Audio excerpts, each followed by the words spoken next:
Friends, দেখো আজকে আমরা ট্রিগোনোমেট্রির একটা শর্ট ট্রিক শিখব। অঙ্কটি কি দিয়েছে দেখো, সাইন থিটা সমান কস থিটা হলে টু থিটার মান কত।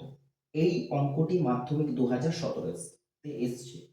এই অঙ্কটি সলভ করার জন্য, দ্রুত সলভ করার জন্য এই চারটি ফর্মুলা তোমাদের জানা প্রয়োজন। এই চারটা সূত্র খাতায় নোট করে নেবে। দেখো, সাইন 90 ডিগ্রি মাইনাস থিটা সমান কস থিটা, কস 90 ডিগ্রি মাইনাস থিটা সমান sine theta, tan 90 degree minus theta সমান কট থিটা। এই চারটা সূত্র নোট করে নেবে। দেখো, এই চারটি সূত্রের সাহায্যে আমরা কিভাবে এই অঙ্কটি সলভ করব।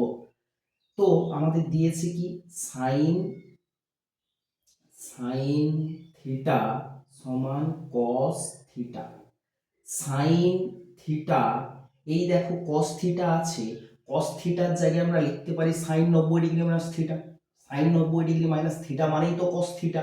ওকে, তাহলে কস থিটার জায়গায় আমরা এটা লিখতে পারি যে sign 90 degree minus theta.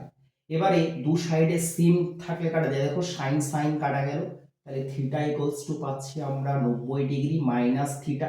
Minus থিটাটা এদিকে নিয়ে এসো বাম দিকে, মাইনাস থিটা এলে এটা হচ্ছে plus theta equals to 90 degree. Theta theta যদি যোগ করি তাহলে পাচ্ছি আমরা two theta. Two two theta equals to কত হচ্ছে বলো, 90 ডিগ্রি, যেটা অপশন ডিতে আছে।